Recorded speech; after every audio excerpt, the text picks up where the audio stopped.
गाणगापूर येथील श्री नरसिंह सरस्वती महाराजांचं हे दत्त मंदिर आहे आणि इथे हजारो भाविक रोज येत असतात. इथे आपण आत प्रवेश केल्यानंतर उजव्या बाजूला अभिषेक हॉल आहे. तिथे सकाळपासून अभिषेक सुरू असतात आणि इथे नरसिंह सरस्वती महाराजांच्या निर्गुण पादुका या मंदिरामध्ये आहेत आणि या मंदिरामध्ये अभिषेकाचा संकल्प या हॉलमध्ये केला जातो.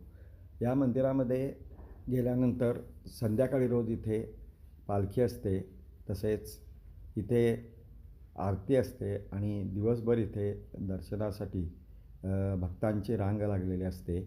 भीमा अमरजा नदीच्या काठावर हे गाणगापूर वसलेले असून नरसिंह सरस्वती महाराजांचं संपूर्ण चरित्र या गावामध्ये घडलेलं आहे.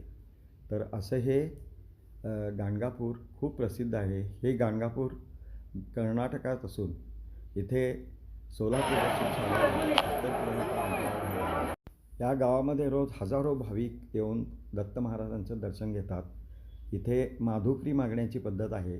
दुपारी आरती झाल्यानंतर इथे येणाऱ्या ज्या गरीब व्यक्ती आहेत किंवा गरजू व्यक्ती आहेत अशांना अन्नदान करण्याची इथे पद्धत आहे आणि दुपारची आरती झाल्यानंतर या गावातील लोक या लोकांना माधुकरी घालतात आणि ती माधुकरी खाऊन इथे बरेचसे लोक इथे आपली उपजीविका करत असतात. या गाणगापूरमध्ये महाप्रसादाची देखील सोय येथील दत्त आश्रमामध्ये केलेली आहे, जिथे जे गरजू आहेत लोक किंवा गरीब आहेत त्यांना मोफत महाप्रसाद दिला जातो आणि सकाळपासून इथे पहाटेपासून या मंदिरामध्ये गर्दी होते. इथे सकाळी 7 वाजल्यापासून दुपारी 12 वाजेपर्यंत निर्गुण पादुकांचे दर्शन मिळते.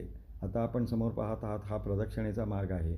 दिवसभर इथं लोक दर्शन घेऊन प्रदक्षिणा घालत असतात आणि इथून जवळच अमरजा आणि भीमा नदीचा संगम आहे. तिथे स्नान केल्यानंतर पुण्य मिळते. तिथे पारावर देखील लोक गुरुचरित्राचं पारायण करतात. असे हे प्रसिद्ध असं तीर्थक्षेत्र श्री क्षेत्र गाणगापूर असून बरेचसे भाविक इथे महाराष्ट्रातून तसेच इतर जिल्ह्यातून देखील वारंवार येत असतात आणि इथे आल्यानंतर